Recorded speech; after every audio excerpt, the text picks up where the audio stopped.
NDA पर आप लोगों का ये भरोसा, मेरी माताओं बहनों का ये स्नेह और ये विश्वास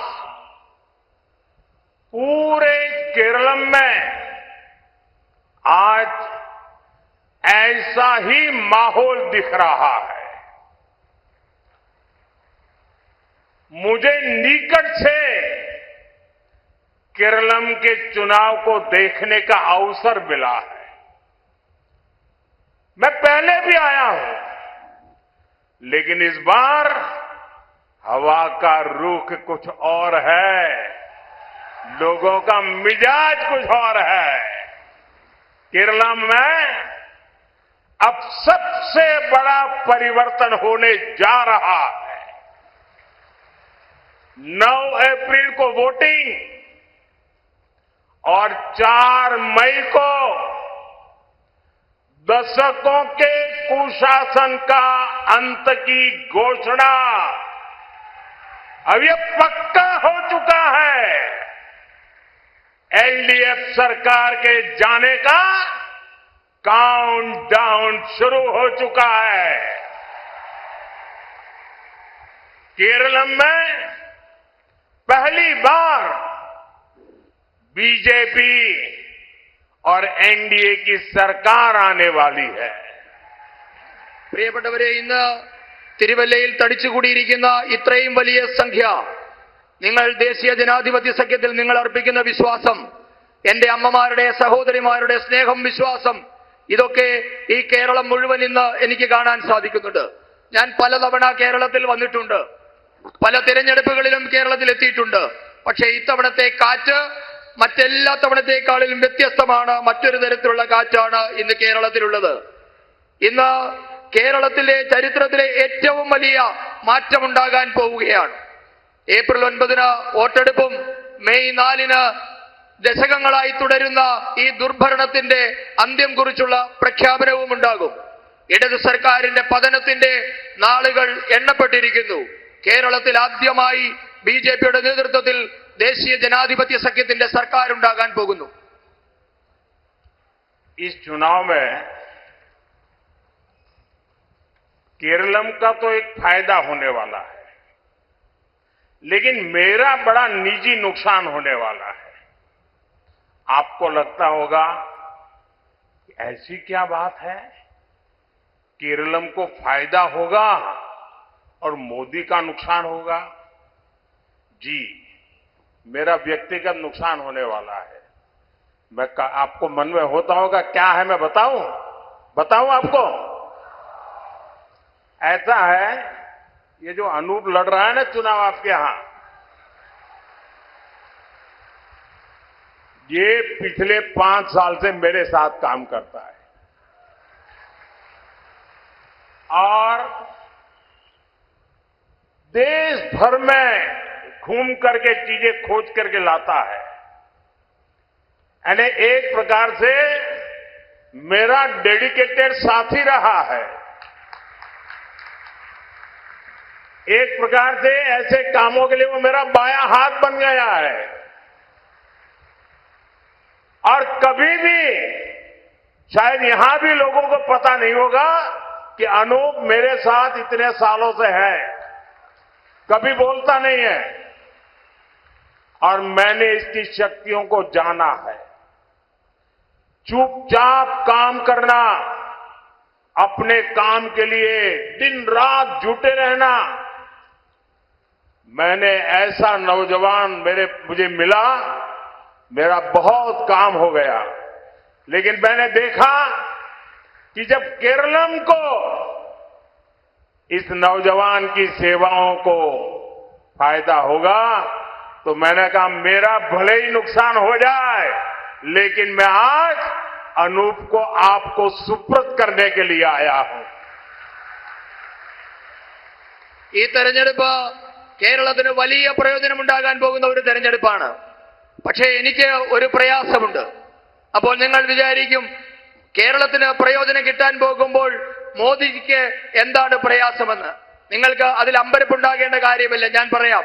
ഇവിടെ ഇരിക്കുന്ന ഈ അനൂപ് അനൂപ് കഴിഞ്ഞ 5 വർഷമായി എനിക്കൊപ്പം ജോലി ചെയ്യുന്നയാളാണ്. രാജ്യം മുഴുവൻ സഞ്ചരിച്ച് എനിക്ക് വേണ്ടി അദ്ദേഹം ജോലി ചെയ്തിട്ടുണ്ട്. യഥാർത്ഥത്തിൽ പറഞ്ഞാൽ വളരെ ഡെഡിക്കേറ്റഡ് ആയിട്ടുള്ള, സമർപ്പിതനായിട്ടുള്ള ഒരു യുവാവാണ് അനൂപ്. മറ്റൊരു തരത്തിൽ പറഞ്ഞാൽ എന്റെ വലം കൈയായി അദ്ദേഹം കുറെ കാലമായി പ്രവർത്തിക്കുന്നു. ഒരുപക്ഷെ അത് നിങ്ങൾക്ക് ആർക്കും ഇവിടെ അറിയില്ല, ആരോടും അദ്ദേഹം പറഞ്ഞിട്ടുമില്ല. അദ്ദേഹത്തിന്റെ ശക്തിയെപ്പറ്റി എനിക്കറിയാം.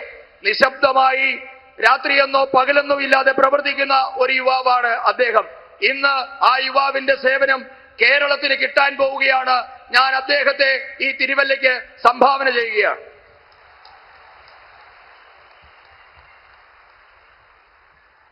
एनडीए सुहृदगणे, तिरुवल्ला केरलम में विकास के नए युग की शुरुआत का केंद्र बनकर उभरा है। मैं इस जन समर्थन के लिए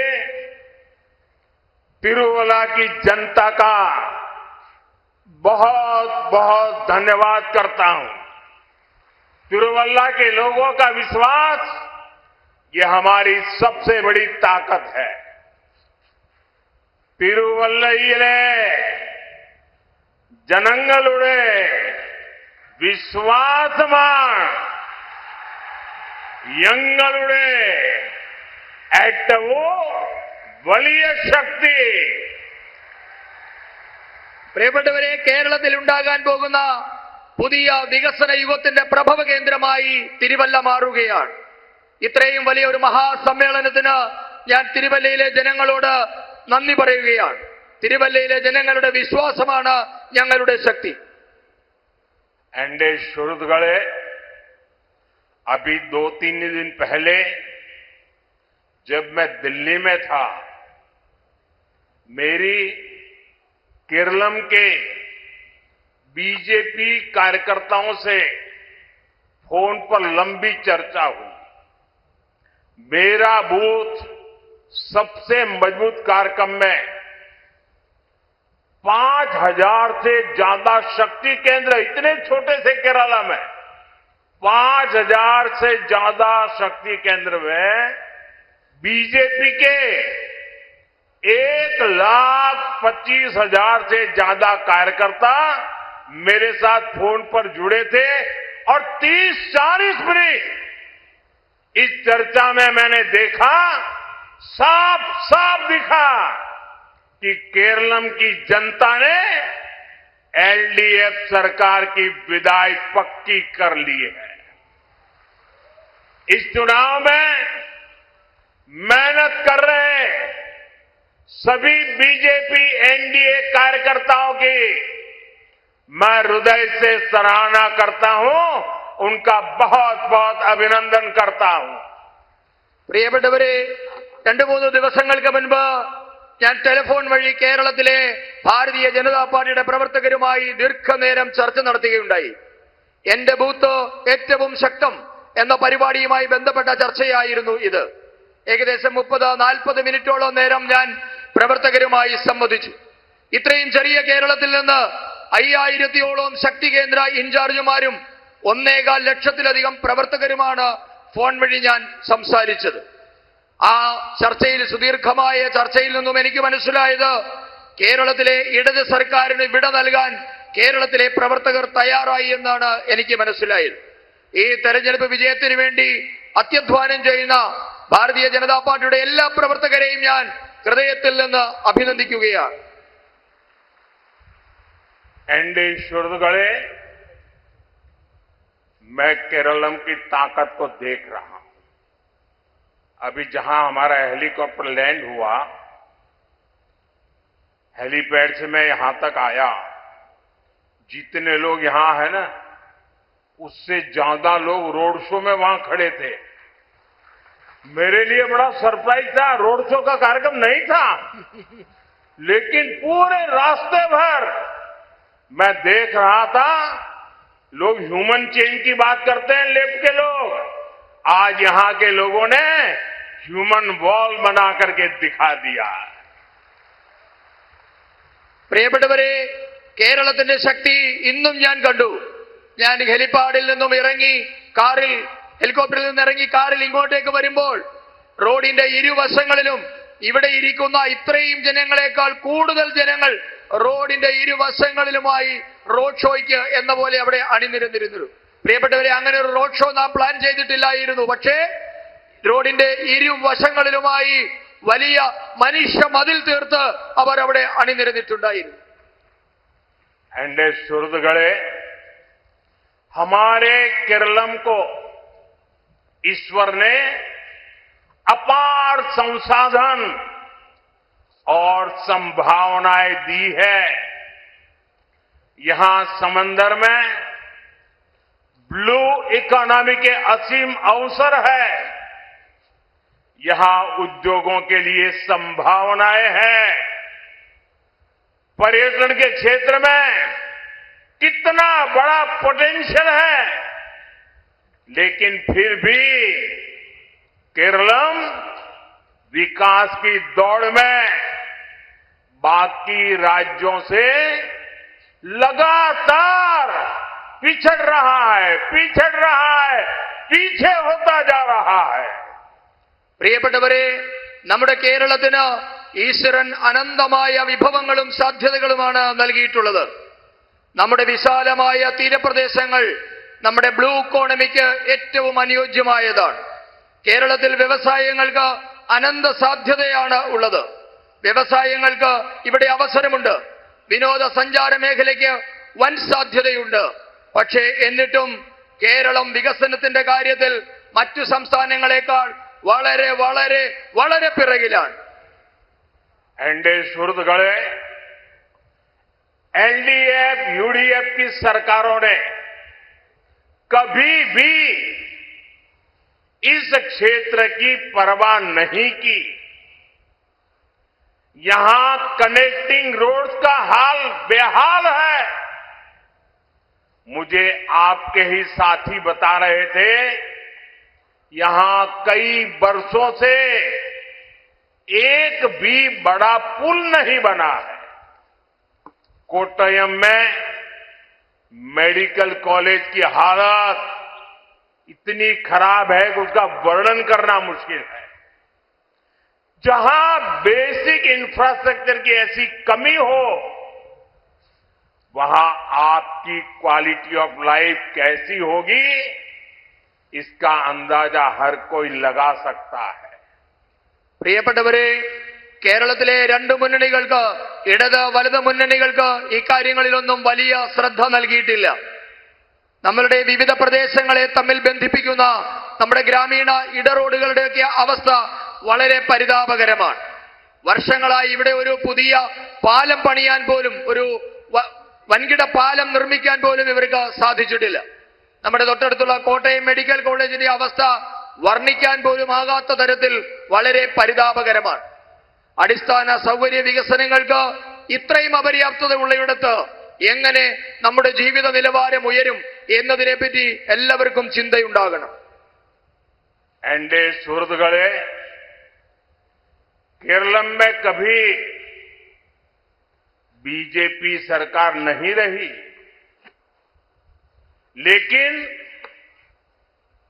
आप सबके आशीर्वाद से, देश की जनता जनार्दन के आशीर्वाद से हम केंद्र सरकार के जरिए केरलम के विकास में कोई कोर कसर नहीं छोड़ रहे. जब कांग्रेस दिल्ली में सत्ता में थी और एलडीएफ यूडीएफ दोनों मिलकर के दिल्ली में सरकार चलाते थे,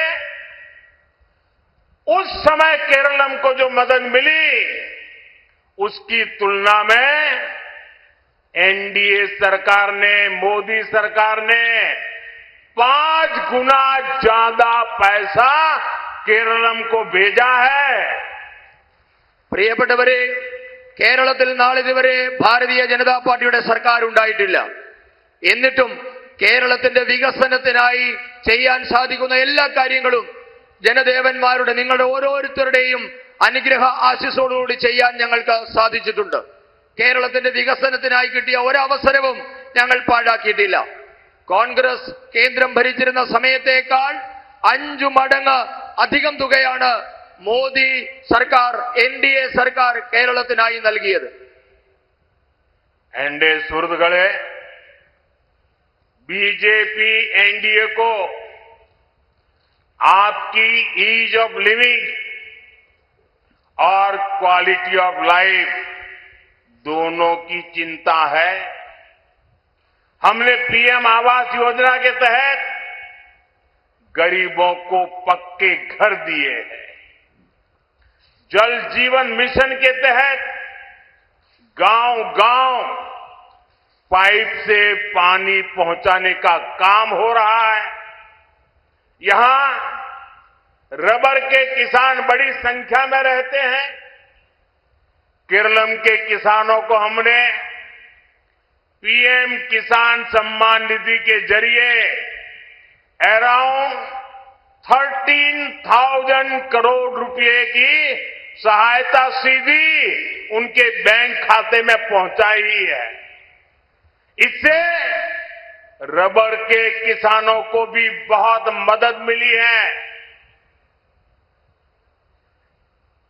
പ്രിയപ്പെട്ടവരെ, നിങ്ങൾക്ക് ആയാസരഹിതമായതും നിലവാരമുള്ളതുമായ ഒരു ജീവിതം നൽകലാണ് ബിജെപിയുടെ ലക്ഷ്യം. പ്രധാനമന്ത്രി ആവാസ് യോജന പ്രകാരം നിരവധി പാവപ്പെട്ടവർക്കാണ് കേരളത്തിൽ സൗജന്യമായി വീട് നൽകിയത്. ജൽ ജീവൻ മിഷൻ അനുസരിച്ച് ഗ്രാമഗ്രാമാന്തരങ്ങളിൽ പൈപ്പ് വഴി ശുദ്ധജലം എത്തിക്കാനുള്ള പ്രവർത്തനവും നടന്നു വരുന്നുണ്ട്. കേരളത്തിൽ നമുക്കറിയാം, ധാരാളം റബ്ബർ കർഷകരുള്ള ഒരു നാടാണ് ഇവിടം. പ്രധാനമന്ത്രി കിസാൻ സമ്മാൻ നിധി വഴി കേരളത്തിലെ കർഷകർക്ക് 13,000 കോടി രൂപയാണ് ബാങ്ക് അക്കൗണ്ടുകൾ വഴി സൗജന്യമായി നൽകിയത്. കേരളത്തിലെ റബ്ബർ കർഷകർക്കും ഇതിന്റെ പ്രയോജനം കിട്ടിയിട്ടുണ്ട്. साथियों, नॉर्थ ईस्ट में ईसाई समाज की संख्या बहुत है. एक राज्य को छोड़ करके नॉर्थ ईस्ट के 7 राज्यों में एनडीए की सरकार है और वहां पिछले 50-60 साल में जो काम नहीं हुआ है वो हमने करके दिखाया है. गोवा में ईसाई समाज निर्णायक है. गोवा के अंदर लगातार बीजेपी की सरकार, एनडीए की सरकार है. गोवा विकास की नई ऊंचाइयों को छू रहा है. केरल में भी एनडीए सरकार बनेगी तो विकास की नई ऊंचाइयों को पाएंगे. स्थानीय किसानों और फिशरमैन की हर समस्या का हम समाधान करेंगे. പ്രിയപ്പെട്ടവരെ, നമ്മുടെ വടക്ക് കിഴക്കൻ സംസ്ഥാനങ്ങളിൽ ക്രിസ്തീയ സമുദായം, ക്രിസ്തീയ മതവിശ്വാസികൾ ഏറ്റവും കൂടുതലുള്ള സംസ്ഥാനങ്ങളാണ്. അതിലെ ഒരു സംസ്ഥാനം ഒഴികെ 7 സംസ്ഥാനങ്ങളിലും ഭാരതീയ ജനതാ പാർട്ടി നേതൃത്വത്തിലുള്ള ദേശീയ ജനാധിപത്യത്തിന്റെ സർക്കാരാണ് ഉള്ളത്. അവിടങ്ങളിൽ കഴിഞ്ഞ 50-60 വർഷം കൊണ്ട് നടക്കാത്ത പലതും ഭാരതീയ ജനതാ പാർട്ടിയുടെ സർക്കാർ ചെയ്തു കാണിച്ചിട്ടുണ്ട്. നമ്മുടെ ഗോവ എല്ലാവർക്കും അറിയാം, ക്രിസ്ത്യൻ വിഭാഗങ്ങൾക്ക് നിർണായകമായ സ്വാധീനമുള്ള ഒരു സ്ഥലമാണ് ഗോവ. അവിടെ തുടർച്ചയായി ഭാരതീയ ജനതാ പാർട്ടിയാണ് ഭരിക്കുന്നത്. ഇന്ന് ഗോവ വികസനത്തിന്റെ പുതിയ ഉയരങ്ങൾ തേടുകയാണ്. കേരളത്തിലും എൻഡിഎയുടെ സർക്കാർ വരും. കേരളം വികസനത്തിന്റെ പുതിയ ചക്രവാളങ്ങൾ തൊടുമെന്ന കാര്യം എനിക്കുറപ്പാണ്. അന്ന് കേരളത്തിലെ കർഷകരുടെയും മത്സ്യത്തൊഴിലാളികളുടെയും എല്ലാം പ്രശ്നങ്ങളും പരിഹരിക്കപ്പെടും. एनडीए सुहृदुक्കളെ, केंद्र की एनडीए सरकार ही केरलम में आधुनिक इंफ्रास्ट्रक्चर और सुविधाओं पर जोर दे रही है. हम यहां नेशनल हाईवे बनाने को गति दे रहे हैं. रेलवे इंफ्रास्ट्रक्चर का विकास किया गया है. यहां रेलवे लाइनों की डबलिंग का काम भी पूरा हो गया है. कोट्यम से अब हाई स्पीड आधुनिक वंदे भारत ट्रेन भी चलाई जा रही है. പ്രിയപ്പെട്ടവരെ, കേരളത്തിന്റെ അടിസ്ഥാന സൗകര്യ മേഖലയെ ആധുനീകരിക്കാനുള്ള ശ്രമങ്ങൾ കേന്ദ്രത്തിലെ എൻഡിഎ സർക്കാർ നടത്തിക്കൊണ്ടിരിക്കുകയാണ്. കേരളത്തിൽ വഴിമുട്ടി നിന്ന ദേശീയപാതയുടെ വികസനം നരേന്ദ്രമോദി സർക്കാരാണ് സാധ്യമാക്കിയത്. നമ്മുടെ റെയിൽവേയുടെ അടിസ്ഥാന സൗകര്യ വികസനം ഇവിടെ നടന്നുകൊണ്ടിരിക്കുകയാണ്. പാത ഇരട്ടിപ്പിക്കലിന്റെ ജോലി അന്തിമഘട്ടത്തിലെത്തി ഏതാണ്ട് പൂർണ്ണമായ അവസ്ഥയിലാണ്.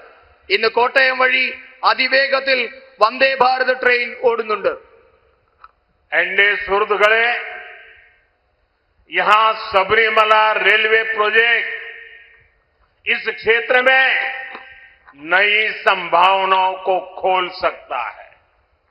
इससे सबरीमला तक सीधी कनेक्टिविटी बढ़ेगी, श्रद्धालुओं की यात्रा आसान होगी, स्थानीय व्यापार को नई गति मिलेगी और मेरे नौजवान मित्रों को, मेरे युवा साथियों को, उनके लिए रोजगार के नए नए रास्ते खुलेंगे.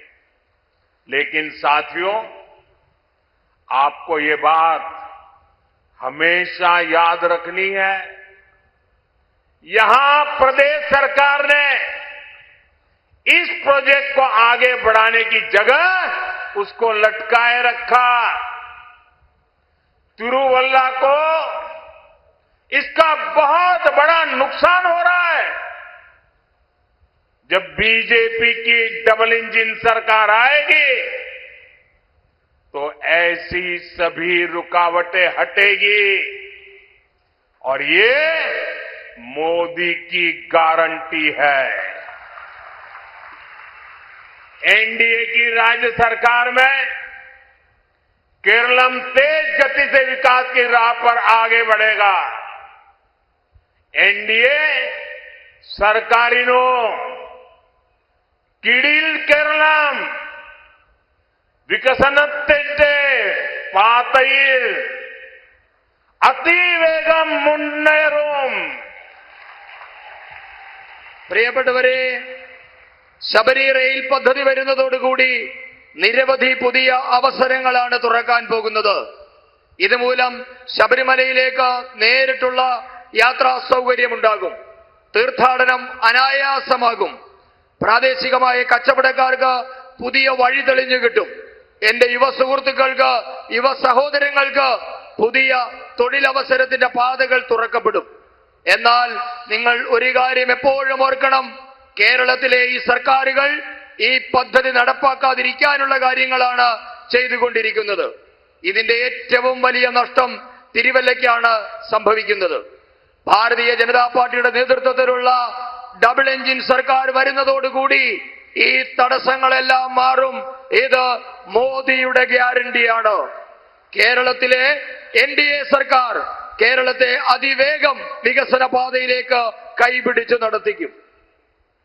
एनडीए सुहृदगणे, एनडीए की नीतियां का सबसे बड़ा लाभ अगर किसी वर्ग को होता है तो वो मेरी माताएं बहनें महिलाओं को होता है. महिलाओं का सशक्तिकरण, महिलाओं का प्रतिनिधित्व, ये हमारी प्राथमिकता है. हमने महिलाओं के जीवन से जुड़ी हर समस्या के समाधान का प्रयास किया है. हमने घर घर शौचालय बनवाए, जनधन खाते खुलवाए, महिलाओं के नाम, उनके घर महिलाओं के नाम पर बनवाए. मुद्रा लोन के जरिए अपना खुद का कारोबार शुरू करने वालों में बड़ी हिस्सेदारी महिलाओं की है. उनको बैंक से पैसा मिला है. हम विमेन सेल्फ हेल्प ग्रुप को भी लाखों करोड़ रुपए की मदद दे रहे हैं. लखपति दीदी का अभियान सफलतापूर्वक आगे बढ़ा है. पहले मैंने 3 करोड़ लखपति दीदी बनाने का लक्ष्य रखा था. देश में 3 करोड़ लखपति दीदी बन चुकी. अब मैंने और नई 3 करोड़ महिलाओं को लखपति दीदी बनाने का लक्ष्य रखा है. केरल में बीजेपी सरकार आएगी तो यहां भी डबल इंजन सरकार का सबसे बड़ा लाभ मेरी माताओं, बहनों को, बेटियों को, महिलाओं को मिलने वाला है। आपने देखा होगा, अभी हमने एक बड़ा कार्यक्रम शुरू किया है। भविष्य में माताओं, बहनों को कैंसर ना हो, इसलिए 13-14 साल की बच्चियों को उनकी जांच करके एक वैक्सीन देने की योजना है। ये भविष्य में हमारी माताओं, बहनों को, ये बेटियां जब बड़ी हो जाएगी वो कैंसर से बच पाएगी। इतना बड़ा काम आज देश की बेटियों के लिए, महिलाओं के लिए, माताओं के लिए एनडीए भाजपा सरकार कर रही है। പ്രിയപ്പെട്ടവരെ, ദേശീയ ജനാധിപത്യ സർക്കാരിന്റെ നയങ്ങൾ കൊണ്ട് ഏതെങ്കിലും ഒരു പ്രത്യേക വിഭാഗത്തിന് മാത്രമായി പ്രയോജനം കിട്ടിയിട്ടുണ്ടെങ്കിൽ അത് നമ്മളുടെ സ്ത്രീകൾക്കാണ്, അമ്മമാർക്കാണ്, നമ്മുടെ പെൺമക്കൾക്കാണ്. സ്ത്രീ ശാക്തീകരണവും സ്ത്രീകൾക്ക് അർഹമായ പ്രാതിനിധ്യവും ഒക്കെ നമ്മളുടെ പ്രാഥമികമായ ദൗത്യമാണ്. സ്ത്രീകളുടെ ജീവിതത്തിലെ നിരവധി പ്രശ്നങ്ങൾക്ക് നമ്മുടെ സർക്കാർ പരിഹാരം കണ്ടിട്ടുണ്ട്. നമ്മുടെ എല്ലാ വീടുകളിലും ശൗചാലയം എത്തിച്ചു, ജൻധൻ അക്കൗണ്ടുകൾ തുറന്നു, സ്ത്രീകളുടെ പേരിൽ വീടുകൾ നിർമ്മിച്ചു നൽകി. അതോടൊപ്പം തന്നെ പുതിയ പുതിയ സംരംഭങ്ങൾ തുടങ്ങുന്നതിനായി വായ്പ നൽകുന്ന മുദ്രാ യോജനയുടെ ഗുണഭോക്താക്കളിൽ കൂടുതലും ഇന്ന് സ്ത്രീകളാണ്. വനിതാ സ്വയം സഹായ സംഘങ്ങൾക്ക് ലക്ഷക്കണക്കിന് കോടി രൂപയാണ് സഹായമായി നൽകിയത്. പ്രിയപ്പെട്ടവരെ, ഈ അടുത്ത കേന്ദ്ര സർക്കാർ നടപ്പാക്കിയ ഒരു പദ്ധതിയാണ് ലാഖ്പതി ദീദി എന്നുള്ളത്. നമ്മളുടെ സ്ത്രീകളെ ലക്ഷാധിപതികളാക്കുക എന്ന ലക്ഷ്യത്തോടു കൂടി തുടങ്ങിയ ഈ പദ്ധതി 3 കോടി ആൾക്കാർക്ക് നൽകാനാണ് ലക്ഷ്യം വെച്ചിരുന്നത്.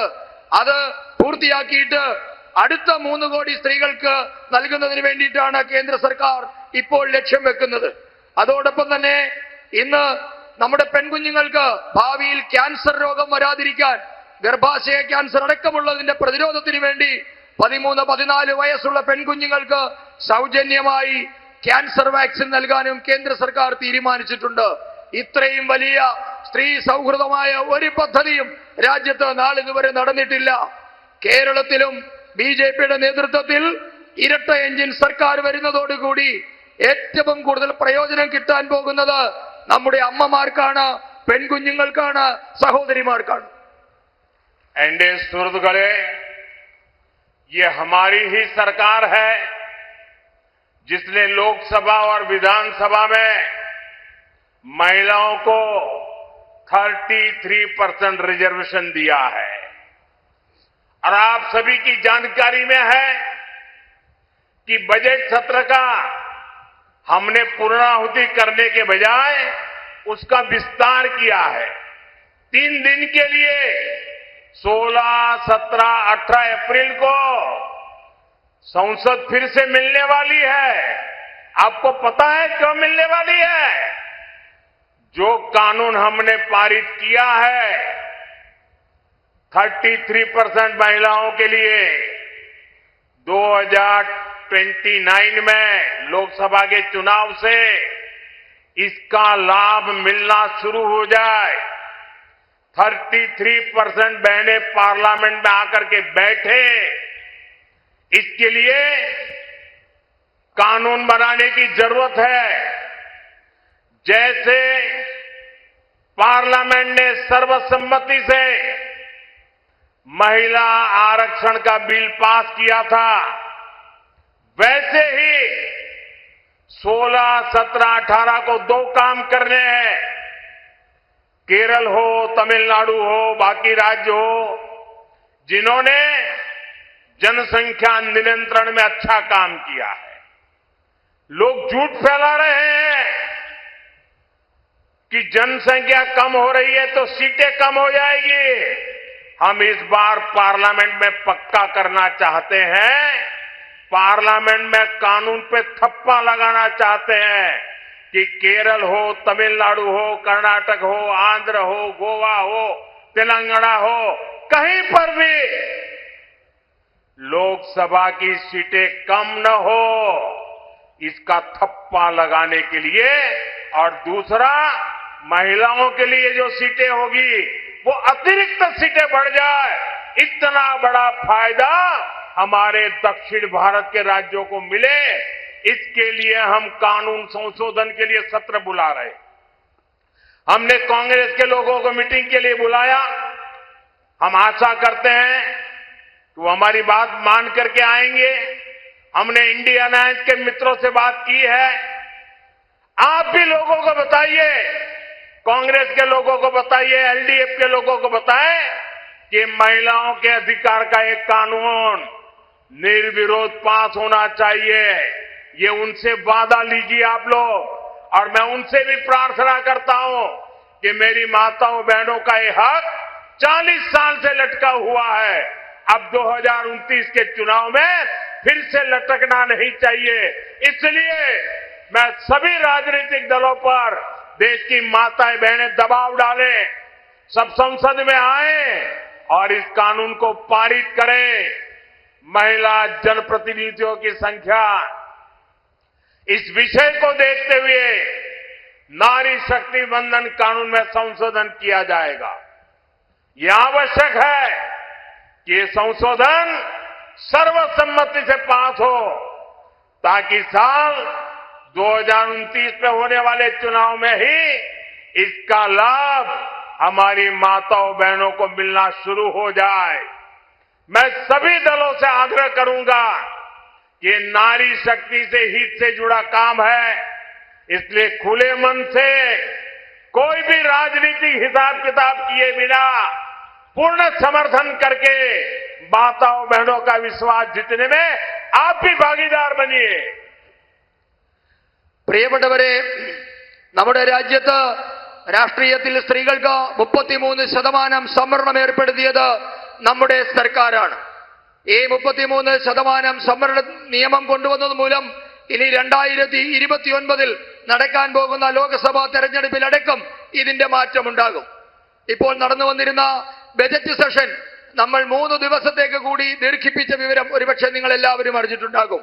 ഏപ്രിൽ മാസം 16, 17, 18 തീയതികളിൽ നമ്മളുടെ വനിതാ സംവരണ ബില്ലിന്മേൽ സ്ത്രീകൾക്ക് പാർലമെന്റിൽ എത്ര സീറ്റ് ഉണ്ടാകണം എന്ന വിഷയത്തിന്മേൽ ചർച്ച നടക്കാൻ പോവുകയാണ്. രാജ്യത്ത് വനിതാ ജനപ്രതിനിധികൾ എത്ര വേണമെന്നത് സംബന്ധിച്ച് നാരി ശക്തി വന്ദൻ നിയമത്തിന്മേലാണ് ചർച്ച നടക്കാൻ പോകുന്നത്. 2029 നടക്കാൻ പോകുന്ന തിരഞ്ഞെടുപ്പ് മുതൽ നടപ്പാക്കാൻ പോകുന്ന ഈ നിയമം ഏകകണ്ഠമായി പാസാക്കേണ്ടത് വളരെ അത്യാവശ്യമാണ്. ചില വ്യാജ പ്രചരണങ്ങൾ നടത്തുന്നുണ്ട്. ജനസംഖ്യാ നിയന്ത്രണത്തിൽ കേരളവും തമിഴ്നാടും അടക്കമുള്ള ചില ദക്ഷിണേന്ത്യൻ സംസ്ഥാനങ്ങൾ മികച്ച രീതിയിൽ പ്രകടനം നടത്തുന്നത് കൊണ്ട് അവരുടെ ലോക്സഭാ സീറ്റുകൾ കുറയുമെന്ന രീതിയിലുള്ള പ്രചരണം നടക്കുന്നുണ്ട്. എന്നാൽ അത് വ്യാജ പ്രചരണമാണ്, കള്ളപ്രചരണമാണ്. ഈ നിയമം ഉറപ്പാക്കുന്നു, ദക്ഷിണേന്ത്യയിലെ ഒരു സംസ്ഥാനത്തെയും ലോക്സഭാ സീറ്റുകൾ കുറയാൻ പോകുന്നില്ല എന്ന കാര്യം ഈ നിയമം ഉറപ്പാക്കും. അതോടൊപ്പം തന്നെ കോൺഗ്രസിന്റെ നേതാക്കന്മാരെ, ഇടതുപക്ഷത്തിന്റെ നേതാക്കന്മാരെ, ഇന്ത്യ സഖ്യത്തിന്റെ നേതാക്കന്മാരെ ഒക്കെ ഞങ്ങൾ ചർച്ചയ്ക്ക് വിളിച്ചിട്ടുണ്ട്. അവർ വരുമെന്നാണ് ഞങ്ങൾ പ്രതീക്ഷിക്കുന്നത്. അവരോട് നിങ്ങളും പറയണം, എതിർപ്പില്ലാതെ ഈ നിയമം പാസ്സാക്കണം. കഴിഞ്ഞ 40 വർഷമായി ഈ നിയമം നമ്മുടെ പാർലമെന്റിന്റെ വിവിധ ഇടങ്ങളിലായി കുടുങ്ങിക്കിടക്കുകയാണ്, തടസ്സപ്പെട്ട് കിടക്കുകയാണ്. ഇനിയും അത് തടസ്സപ്പെടാൻ അനുവദിച്ചുകൂടാ. അതുകൊണ്ട് ഈ രാജ്യത്തെ എല്ലാ കക്ഷികളോടും ഞാൻ അഭ്യർത്ഥിക്കുന്നു, നിങ്ങളും അഭ്യർത്ഥിക്കണം. നമ്മളുടെ നാരീ ശക്തിയെ, അമ്മമാരുടെ സ്ത്രീ പ്രാതിനിധ്യം, സ്ത്രീകളുടെ പ്രാതിനിധ്യം കൂട്ടുക എന്ന ലക്ഷ്യത്തോടു കൂടിയുള്ള പാർലമെന്റിലും നിയമസഭകളിലും സ്ത്രീകളുടെ സീറ്റ് കൂട്ടുക എന്ന ലക്ഷ്യത്തോടു കൂടിയുള്ള നിയമം ഏകകണ്ഠമായി പാസാക്കാൻ, എതിർപ്പില്ലാതെ പാസാക്കാൻ തുറന്ന മനസ്സോടുകൂടി എല്ലാവരും സഹകരിക്കണമെന്ന് ഞാൻ അഭ്യർത്ഥിക്കുകയാണ്. एनडीए सुहृदगणे, आज केरलम में युवाओं का पलायन सबसे बड़ी चिंता बन चुका है। केरलम में रोजगार के लिए यहां इंडस्ट्री लगाने की जरूरत है। रोजगार के लिए जरूरी है कि यहां सर्विस सेक्टर बढ़े, स्टार्टअप्स को जगह मिले, स्किल को सही वैल्यू मिले। लेकिन इन सब के आगे केरलम में सबसे बड़ी दीवार है करप्शन और दूसरी दीवार है कम्युनलिज्म। जब यहां करप्शन और कम्युनलिज्म की दीवार टूटेगी, तभी केरलम का विकास होगा। और इसके लिए आपको एलडीएफ, यूडीएफ दोनों को हराना होगा। പ്രിയപ്പെട്ടവരെ, ഇന്ന് നമ്മുടെ യുവാക്കൾ തൊഴിലന്വേഷിച്ച് കേരളം വിട്ടുപോകുന്നത് വളരെയധികം ആശങ്കയുണ്ടാക്കുന്ന സംഗതി ആണ്. ജോലി തേടി കേരളം വിട്ടുപോകുന്നവരുടെ എണ്ണം ഇന്ന് കേരളത്തിൽ വളരെയധികം കൂടുതലാണ്. കേരളത്തിൽ തൊഴിലവസരങ്ങൾ ഉണ്ടാകണമെങ്കിൽ വ്യവസായങ്ങൾ വളരണം, സേവന മേഖല വളരണം, സ്റ്റാർട്ടപ്പ് സംരംഭങ്ങൾക്ക് അവസരം കിട്ടണം, യുവാക്കളുടെ കഴിവുകൾക്ക് യഥാർത്ഥ മൂല്യം കിട്ടണം. എന്നാൽ ഇതിനെല്ലാം തടസ്സമായി നിൽക്കുന്നത് ഇവിടുത്തെ അഴിമതിയും വർഗീയതയുമാണ്.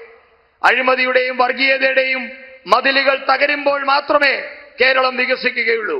അതിനാൽ ഞാൻ നിങ്ങളോട് അഭ്യർത്ഥിക്കുകയാണ്, അഴിമതിയുടെയും വർഗീയതയുടെയും മതിലുകൾ തകർക്കാൻ നിങ്ങൾ ഇടതുമുന്നണിയെയും വലതുമുന്നണിയെയും തോൽപ്പിക്കണം.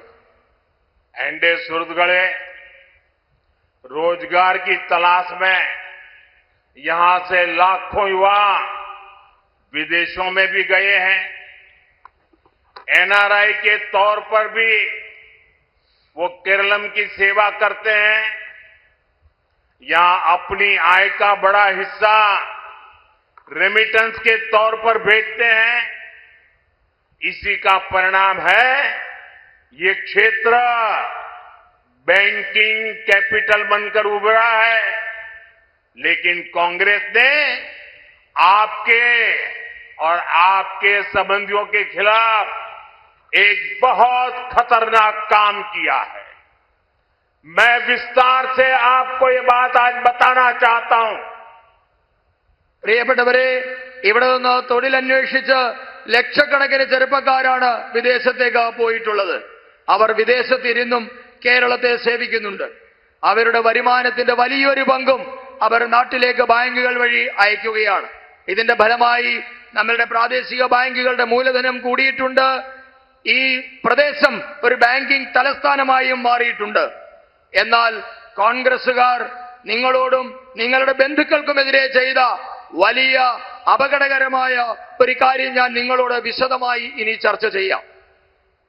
एनडीए सुहृदगणे, वेस्ट एशिया के युद्ध संकट ने कांग्रेस और उसके साथी दलों के मंसूबों को एक्सपोज कर दिया है। आज पूरा देश देख रहा है खाड़ी के देशों में कैसे हालात बने हुए हैं और वहां हमारे लाखों लोग, केरल के मेरे भाई बहन वहां काम कर रहे हैं। लेकिन कांग्रेस के बड़े बड़े नेता जानबूझकर ऐसे बयान देते हैं जिनसे वेस्ट एशिया में रहने वाले भारतीयों की सुरक्षा खतरे में पड़ जाए, वहां के लोगों के बीच में अविश्वास पैदा हो जाए। वहां की सरकार, ये तो हमारी दोस्ती अच्छी है कि गल्फ की सभी सरकारें हमारे सभी भारतीयों को अपने ही परिवार मान करके उनकी रक्षा कर रहे हैं। लेकिन यहां से ऐसी ऐसी भाषा बोली जा रही है, ऐसी भड़काऊ बातें हो रही है, मैं उनको कह करके थक गया। ये बोलने का समय नहीं है। ये हमारे लाखों भाई बहन वहां है ना, उनकी सुरक्षा ये हमारी सबसे पहला दायित्व है, सबसे बड़ी प्रायोरिटी है। कृपा करके अनाप शनाप बोलना बंद करो ताकि हमारे नौजवानों को, हमारी बेटियों को वहां कोई तकलीफ ना हो। പ്രിയപ്പെട്ടവരെ, നമ്മുടെ ഗൾഫ് രാജ്യങ്ങളിൽ മധ്യപൂർവേഷ്യയിൽ ഇപ്പോൾ നടന്നുകൊണ്ടിരിക്കുന്ന യുദ്ധം കോൺഗ്രസിന്റെയും അവരുടെ സഖ്യകക്ഷികളുടെയും പദ്ധതികൾ പുറത്തു കൊണ്ടുവന്നിരിക്കുകയാണ്. ഗൾഫ് രാജ്യങ്ങളിലെ അവസ്ഥ എന്താണ് എന്ന് ഇന്ന് ലോകം മുഴുവൻ കണ്ടുകൊണ്ടിരിക്കുകയാണ്. ഗൾഫ് രാജ്യങ്ങളിൽ താമസിക്കുന്ന ഇന്ത്യക്കാരുടെ സുരക്ഷയെ അപകടത്തിലാക്കുന്ന തരത്തിലുള്ള അപകടകരമായ പ്രസ്താവനകളാണ് കോൺഗ്രസിന്റെ വലിയ വലിയ നേതാക്കൾ മനഃപൂർവ്വം നടത്തിക്കൊണ്ടിരിക്കുന്നത്. നമുക്കറിയാം, ഗൾഫ് രാജ്യങ്ങളും നമ്മളുമായുള്ള സൗഹൃദം വളരെ ശക്തമാണ്. അവർ ഭാരതീയരെ സ്വന്തം കുടുംബാംഗങ്ങളെ പോലെ കണ്ട് സുരക്ഷിതത്വം ഒരുക്കാനും അവർ തയ്യാറാണ്. എന്നാൽ ഇന്ന് കോൺഗ്രസിന്റെ വലിയ വലിയ നേതാക്കന്മാർ അവരെ പ്രകോപിപ്പിക്കുന്ന തരത്തിലുള്ള അപകടകരമായ പ്രസ്താവനകൾ മനഃപൂർവ്വം ചെയ്യുകയാണ്. ഞാൻ അവരോട് പറഞ്ഞു മടുത്തു. ഇത് പ്രസ്താവനയ്ക്കുള്ള സമയമല്ല. നമുക്ക് ഏറ്റവും പ്രധാനം നമ്മളുടെ യുവാക്കളുടെ, ചെറുപ്പക്കാരുടെ, അമ്മമാരുടെ, നമ്മുടെ മക്കളുടെ ഒക്കെ സുരക്ഷയാണ് പ്രധാനം. ദയവ് ചെയ്ത് അനാവശ്യ പ്രസ്താവനകൾ നടത്തരുത് എന്ന് ഞാൻ അവരോട് പറയുകയാണ്. एनडीए सुहृदुक्കളെ, कांग्रेस चाहती है कि वेस्ट एशिया के देश भारत को अपना दुश्मन समझ ले. हम यहां कोई ऐसी गलती कर दे, कुछ ऐसा बयान कर दे और गल्फ कंट्री से भारतीयों को वहां से बाहर निकलने के लिए मुसीबत आ जाए. इसलिए कांग्रेस गल्फ कंट्रीज को नाराज करने वाले बयान दे रही है. कांग्रेस चाहती है कि पैनिक फैले और उसे मोदी को गाली देने का मौका मिल जाए. अरे कांग्रेस के लोगों, एलडीएफ के लोगों, यूडीएफ के लोगों, अरे राजनीति अपनी जगह पे है. अरे चुनाव आते जाते रहेंगे, लेकिन मेरे केरलम के लाखों भाई बहन वहां है. मेरे लिए उनकी सुरक्षा ये सबसे बड़ा काम है और मैं इसके लिए कमिटेड हूं. പ്രിയപ്പെട്ടവരെ, ഗൾഫ് രാജ്യങ്ങൾ ഭാരതത്തെ ശത്രു രാജ്യമായി കണ്ട് ഭാരതീയരെ പുറത്താക്കണമെന്നാണ് കോൺഗ്രസ് നേതാക്കളുടെ ആഗ്രഹം. ഇതിനായി അവർ ഗൾഫ് രാഷ്ട്രത്തലവന്മാരെ പ്രകോപിപ്പിക്കുന്ന തരത്തിലുള്ള പ്രസ്താവനകൾ മനഃപൂർവ്വം നടത്തുകയാണ്. അവരാഗ്രഹിക്കുന്നത് ഇത്തരത്തിലുള്ള ഒരു സംഭ്രമം സൃഷ്ടിച്ചാൽ, അവരെ പ്രകോപിതരാക്കിയാൽ മോദിയെ വിമർശിക്കാൻ അവസരം കിട്ടുമെന്നാണ് അവർ കരുതുന്നത്. ഇടതുപക്ഷത്തിന്റെയും വലതുപക്ഷത്തിന്റെയും കോൺഗ്രസിന്റെയും ഒക്കെ നേതാക്കന്മാരോട് പറയാനുള്ളത്, തിരഞ്ഞെടുപ്പ് വരും പോകും, അതൊന്നുമല്ല പ്രശ്നം. നമ്മളുടെ ജനങ്ങളുടെ സുരക്ഷിതത്വമാണ് പ്രശ്നം. കേരളത്തിലെ ജനങ്ങളുടെ സുരക്ഷിതത്വത്തിനായി മോദി പ്രതിജ്ഞാബദ്ധമാണ്. എല്ലാവരുടെയും സുരക്ഷിതത്വം ഞാൻ ഉറപ്പാക്കുകയും ചെയ്യും. चुनाव जीतने के लिए, मोदी को गाली देने के लिए कांग्रेस 1 करोड़ प्रवासियों का जीवन संकट में डालने को तैयार बैठी है. उधर ईरान में हमारे फिशरमैन केरल के हैं, तमिलनाडु के हैं, गोवा के हैं, आंध्र तेलंगाना के हैं, पुडुचेरी के हैं. उनकी जिंदगी खतरे में. हम वहां के संकट में से उनको बाहर ले आ रहे हैं. आज सैकड़ों की तादाद में मेरे मछुआरे भाई बहन भारत लौटने वाले हैं. हमारे लिए उनकी जिंदगी बचाना ये महत्वपूर्ण है. बयानबाजी करने के लिए अरे बहुत मौके आएंगे. अभी तो हमारे लोगों की, हमारे मछुआरे भाई बहनों को हमें जिंदा वापस लाना है. कांग्रेस को इन सारी चीजों से कोई लेना देना नहीं. बस चुनाव चुनाव चुनाव. क्या देश के लोगों की चिंता नहीं करोगे? कांग्रेस को इस स्वार्थी सियासत के लिए केरलम के लोगों से माफी मांगनी चाहिए. पाप कर रहे हो. പ്രിയപ്പെട്ടവരെ, ഇന്ന് തിരഞ്ഞെടുപ്പ് വിജയിക്കാൻ, മോദിയെ വിമർശിക്കാൻ നമ്മുടെ രാജ്യത്തെ 1 കോടിയോളം വരുന്ന പ്രവാസികളായ ഭാരതീയരുടെ ജീവൻ കോൺഗ്രസുകാർ അപകടത്തിലാക്കുകയാണ്. ഇറാനിൽ നമ്മളുടെ മത്സ്യത്തൊഴിലാളികൾ, കേരളത്തിലെ, തമിഴ്നാട്ടിലെ, ആന്ധ്രയിലെ, ഗോവയിലെ, തെലങ്കാനയിലെ ഒക്കെ മത്സ്യത്തൊഴിലാളികളുടെ ജീവൻ അപകടത്തിലാകുന്ന ഒരു സാഹചര്യമുണ്ടായിരുന്നു. അവരെ ജീവനോടെ പുറത്തെത്തിക്കാൻ ഭാരത സർക്കാർ വലിയ കഷ്ടപ്പാടുകളും പ്രയത്നങ്ങളും നടത്തിക്കൊണ്ടിരിക്കുകയായിരുന്നു. അവരെ ജീവനോടെ തിരിച്ചു കൊണ്ടുവരിക എന്നതാണ് നമ്മളുടെ പരമപ്രധാനമായ ലക്ഷ്യം. ഞാൻ കോൺഗ്രസിന്റെ നേതാക്കന്മാരോട് പറയുന്നു, നിങ്ങൾക്ക് പ്രസ്താവനകൾ നടത്താൻ ഇനിയും അവസരം കിട്ടും. പക്ഷേ നമ്മളുടെ ആദ്യ പരിഗണന എന്നുള്ളത് നമ്മളുടെ സഹോദരങ്ങളെ ജീവനോടെ തിരികെ കൊണ്ടുവരിക എന്നുള്ളതാണ്. എന്നാൽ അവർക്ക് ഇതേപ്പറ്റിയൊന്നും യാതൊരു ആലോചനയുമില്ല. ഇതിനോട് അവർക്ക് യാതൊരു ചിന്തയുമില്ല. തിരഞ്ഞെടുപ്പ് തിരഞ്ഞെടുപ്പ് തിരഞ്ഞെടുപ്പ് എന്ന ചിന്ത മാത്രമാണ് കോൺഗ്രസിനുള്ളത്. ഈ സ്വാർത്ഥ രാഷ്ട്രീയത്തിന്റെ പേരിൽ നമ്മുടെ രാജ്യത്തെ ജനങ്ങളുടെ ജീവൻ കുരുതി കൊടുക്കുന്ന പ്രസ്താവനകളുടെ പേരിൽ കേരളത്തിലെ ജനങ്ങളോട് കോൺഗ്രസ് മാപ്പ് ചോദിക്കണമെന്ന് ഞാൻ ആവശ്യപ്പെടുകയാണ്. अंडे सुहृदुक्കളെ, युद्ध की इन परिस्थितियों में मैं आप सबकी चिंता समझता हूं. इसलिए गल्फ कंट्रीज के नेताओं से मैं लगातार संपर्क में हूं, वहां की सरकारों से हम लगातार बात कर रहे हैं। मैं आप सभी परिजनों को आश्वस्त करता हूं, आपका बेटा, आपकी बेटी, आपके परिवारजन भले ही आपसे दूर हो, लेकिन वो अकेले नहीं है। भारत सरकार इन देशों में रह रहे हर भारतीय के साथ है। युद्ध के बीच भी हम लोगों के, भारत के लोगों को हर संभव मदद पहुंचा रहे हैं।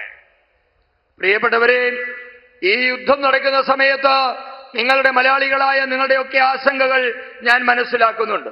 അതുകൊണ്ട് ഗൾഫിലെ രാഷ്ട്രത്തലവന്മാരുമായി, ഗൾഫ് രാജ്യങ്ങളുമായി നിരന്തരമായി നാം സമ്പർക്കത്തിൽ ഏർപ്പെട്ടുകൊണ്ടിരിക്കുകയാണ്.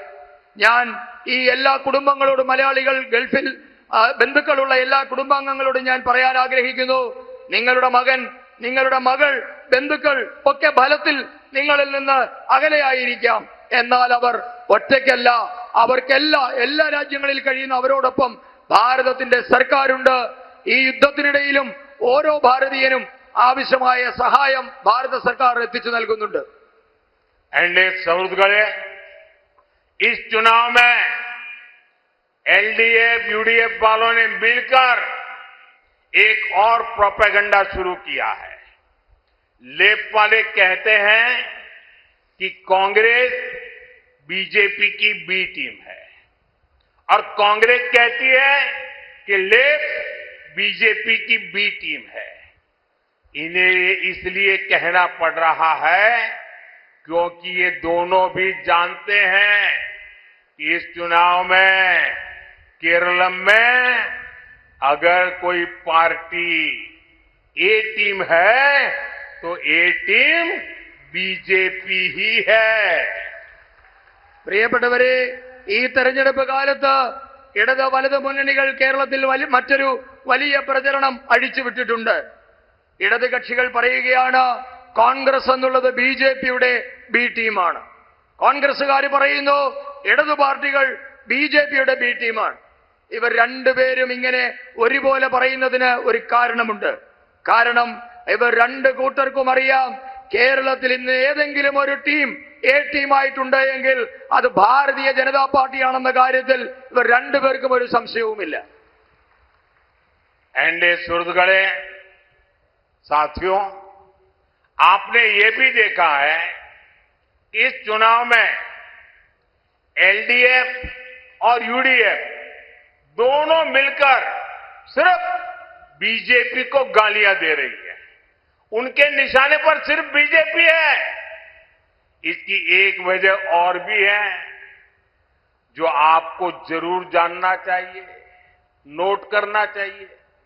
दरअसल एलडीएफ और यूडीएफ की सीक्रेट पार्टनरशिप इतनी पक्की है कि एक दूसरे पर आरोप लगाने से बच रहे हैं। और इसलिए, और असल में ये दोनों एक ही सिक्के की दो साइड है। इनकी ये दुश्मनी है ना, वो नकली है, WWF है। एलडीएफ और यूडीएफ की दोस्ती एवरग्रीन है। जब भी दिल्ली में सरकार बनती है साथ होते हैं, बगल में तमिलनाडु में साथ में चुनाव लड़ रहे हैं। പ്രിയപ്പെട്ടവരെ, ഇന്ന് ഇടത് വലത് മുന്നണികൾ നിങ്ങൾ ശ്രദ്ധിച്ചിട്ടുണ്ടോ ഒരു കാര്യം? രണ്ട് മുന്നണികളും ഒന്നു ചേർന്ന് ബിജെപിയെ മാത്രമാണ് വിമർശിക്കുന്നത്. അവരുടെ ചിന്തയിൽ നിന്ന് ബിജെപി മാത്രമേ ഉള്ളൂ.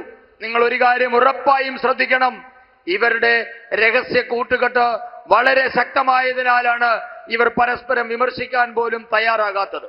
ഇവരുടെ ശത്രുത എന്നുള്ളത് ഇവരുടെ തട്ടിപ്പാണ്, ഇവരുടെ ശത്രുത എന്നുള്ളത് വ്യാജമാണ്, ഇവരുടെ സൗഹൃദം എന്നുള്ളത് അനാദിയാണ്.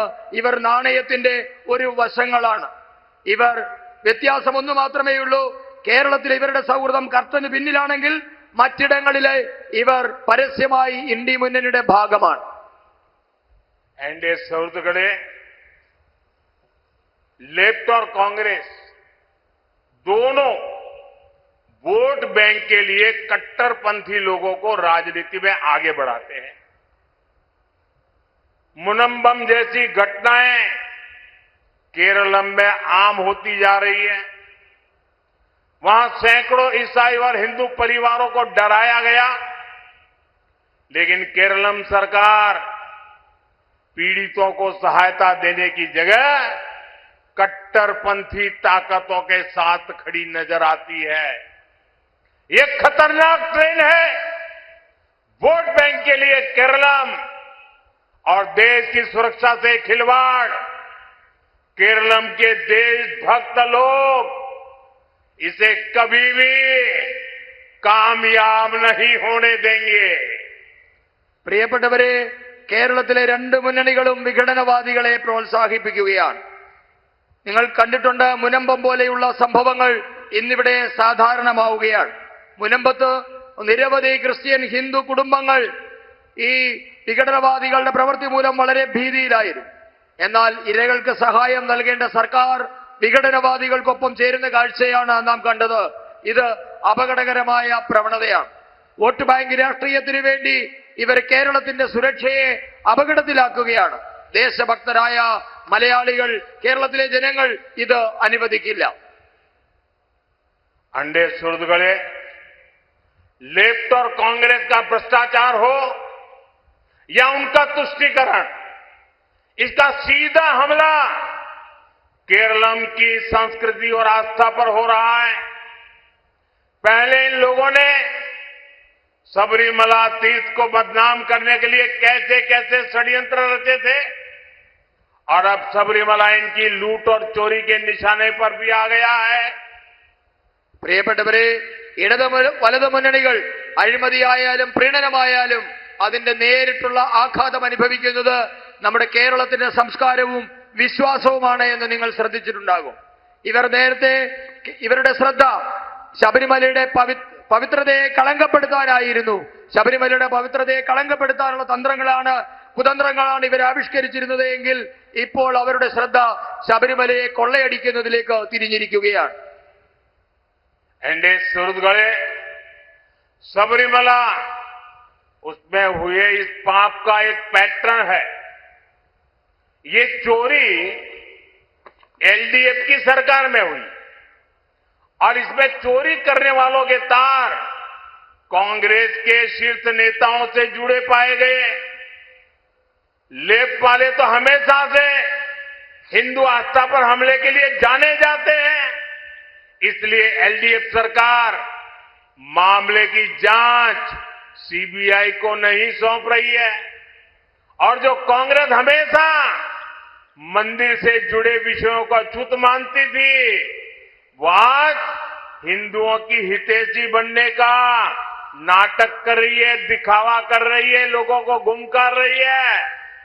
मैं साफ साफ कहना चाहता हूं, एनडीए सरकार बनने के बाद एलडीएफ, यूडीएफ को उनके अपराध की सजा मिलकर रहेगी और जो लूटा है वो लौटाना पड़ेगा। स्वामी अयप्पा और उनके भक्तों के आक्रोश के आगे ये लोग बच नहीं पाएंगे। പ്രിയപ്പെട്ടവരെ, ഇന്ന് നമ്മുടെ ശബരിമലയിൽ സംഭവിച്ചുകൊണ്ടിരിക്കുന്ന പാപങ്ങൾക്ക് ഒരു പ്രത്യേക പാറ്റേൺ ഉണ്ട്. നിങ്ങൾ ശ്രദ്ധിച്ചാൽ മനസ്സിലാകും. ഈ കൊള്ള സംഭവിച്ചിരിക്കുന്നത് ഇടത് സർക്കാരിന്റെ കാലത്താണ് എങ്കിലും ആ കൊള്ള നടത്തിയ ആൾക്കാരുടെ ചരട് കോൺഗ്രസിന്റെ ഉന്നത നേതാക്കളുടെ അടുത്തേക്കാണ് നീളുന്നത്. ഹിന്ദു വിശ്വാസങ്ങളെ തകർക്കാൻ ശ്രമിക്കുന്നവരാണ് എന്നും ഇടതുപക്ഷക്കാർ. അതുകൊണ്ടാണ് അവർ ശബരിമലയിലെ കേസ്, സ്വർണ്ണക്കൊള്ള കേസ് സിബിഐക്ക് കൈമാറാത്തത്. നേരെ മറിച്ച് കോൺഗ്രസ് ആകട്ടെ എന്നും ക്ഷേത്ര സംബന്ധമായ വിഷയങ്ങളെ തൊട്ടുകൂടാത്തതായിട്ടാണ് അവർ കണക്കാക്കുന്നത്. എന്നാൽ ഇന്ന് കേരളത്തിലെ കോൺഗ്രസ് നേതാക്കന്മാരാകട്ടെ അവർ ഹിന്ദുക്കളുടെ അഭ്യുദയകാംക്ഷികളായി നടിച്ച് ഇന്ന് നാടകം കളിക്കുകയാണ്. ഞാൻ പറയുന്നു, എൻഡിഎ സർക്കാർ വന്നാൽ ഈ രണ്ട് കൂട്ടർക്കും ശിക്ഷ വാങ്ങിക്കൊടുക്കുമെന്ന കാര്യം ഞാൻ വ്യക്തമായി ഇവിടെ പറയാൻ ആഗ്രഹിക്കുകയാണ്. സ്വാമി അയ്യപ്പന്റെയും ലക്ഷക്കണക്കിന് അയ്യപ്പ ഭക്തരുടെയും കോപത്തിൽ നിന്ന് ഇവർക്ക് രക്ഷപ്പെടാൻ ആവില്ല. ये कांग्रेस वाले, ये यूडीएफ वाले, वो एलडीएफ वाले हर चीज में झूठ बोलना ये जैसे उनका स्वभाव बन गया है। देश को गुमराह करना ये उनका स्वभाव बन गया है। जब सीएए लाए तो देश को इतना झूठ बोला, आज सीएए लागू हुआ, देश को कोई नुकसान नहीं हुआ है। झूठ बोलने में माहिर है। केरलम फाइल्स आई फिल्म तो भी बोलने लगे सब झूठ है। कश्मीर फाइल आई तो बोलने लगे सब झूठ है। धुरंधर फिल्म आई तो बोलने लगे झूठ है। कुछ भी करो बता देना, झूठ फैला देना। इन दिनों एफसीआरए को लेकर के भी ऐसा ही झूठ फैलाया जा रहा है। यूसीसी के लिए ऐसा ही झूठ फैलाया जा रहा है। गोवा में यूसीसी है, दशकों से है, लेकिन झूठ फैलाना, एफसीआरए के लिए झूठ फैलाना, सीए के लिए झूठ फैलाना, धुरंधर जैसी फिल्म के लिए झूठ फैलाना, केरलम फिल्म के लिए झूठ फैलाना, कश्मीर फाइल फिल्म के लिए झूठ फैलाना, ये झूठ फैलाने का कारोबार लेके बैठे हुए हैं। പ്രിയപ്പെട്ടവരെ, കോൺഗ്രസ് ആകട്ടെ, യുഡിഎഫ് ആകട്ടെ, എൽഡിഎഫ് ആകട്ടെ, ഇടതുപക്ഷമാകട്ടെ, എല്ലാവരും കള്ളം പറയുന്നത് അവരുടെ സ്വഭാവമായി ഇന്ന് മാറിയിരിക്കുകയാണ്. ദേശത്തെ അപമാനിക്കുക എന്നുള്ളത് അവരുടെ സ്വഭാവമായി മാറിയിരിക്കുകയാണ്. നമുക്കറിയാം, പൗരത്വ നിയമ ഭേദഗതി കൊണ്ടുവന്നപ്പോൾ അവർ രാജ്യം മുഴുവൻ കള്ളപ്രചരണങ്ങൾ നടത്തി. ആരുടെയൊക്കെ പൗരത്വമില്ലാതെയായി പോകുന്നു എന്ന തരത്തിൽ. എന്നാൽ ആർക്കും ഒരു കുഴപ്പവും ഉണ്ടായില്ല എന്ന് നമ്മൾ കണ്ടു. കാശ്മീർ ഫയൽ സിനിമ വന്നപ്പോൾ അവർ പറഞ്ഞു ഇത് കള്ളത്തരമാണ്. കേരള സ്റ്റോറി വന്നപ്പോൾ അതിനെതിരെ വ്യാജ പ്രചരണം നടത്തി. ഇപ്പോൾ ദുരന്തർ സിനിമ വന്നപ്പോൾ അതിനെതിരെയും അവർ കള്ളപ്രചരണം നടത്തുകയാണ്. എന്തു ചെയ്താലും അവർ കള്ളത്തരം പ്രചരിപ്പിക്കുകയാണ്. ഏറ്റവും അവസാനം അവരിപ്പോൾ എഫ്സിആർഎ നിയമത്തിനെതിരെയും കള്ളം പറയുകയാണ്. യൂണിഫോം സിവിൽ കോഡ് കൊണ്ടുവരുന്നതിനെതിരെ കള്ളം പറയുന്നു. എല്ലാ കാര്യത്തിനും അവർ കള്ളം പറയുന്നത് കൊട്ടേഷൻ എടുത്തവരായി മാറിയിരിക്കുകയാണ്.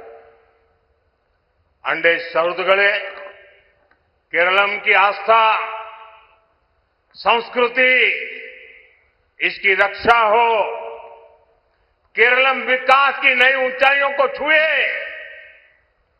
ये हम सभी का संकल्प है। आज भाजपा एनडीए उम्मीदवार को वोट देकर विकसित केरलम की यात्रा शुरू करिए। मैं आपको निमंत्रण देता हूं, आप आइए। ये मेरी जिम्मेवारी है, ये मेरी गारंटी है। 50 साल में केरल का विकास नहीं हुआ, हम 5 साल में करके देंगे।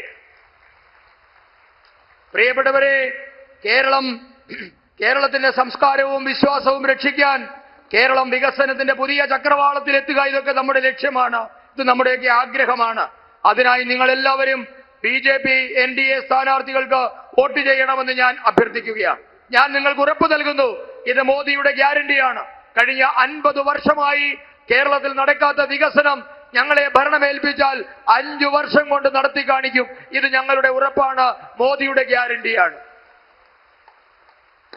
एंडे सरुदगढ़े, कल ईस्टर है। मैं ईस्टर की आपको शुभकामनाएं देता हूं। कुछ ही सप्ताह में सभी मलयाली साथी विशु भी मनाएंगे। मैं भी विशु की भी अग्रिम शुभकामनाएं देता हूं। പ്രിയപ്പെട്ടവരെ, നാളെ ഈസ്റ്റർ ആണ്. ഈ കേരളത്തിൽ, ഈ ലോകമെമ്പാടും ഈസ്റ്റർ ആഘോഷിക്കുന്ന എല്ലാവർക്കും ഞാൻ ആശംസകൾ നേരുന്നു. അതോടൊപ്പം തന്നെ ഏതാനും ദിവസങ്ങൾ, ആഴ്ചകൾ ഒരെണ്ണം കഴിഞ്ഞാൽ നമ്മൾ മലയാളികൾ വിഷു ആഘോഷിക്കുകയാണ്.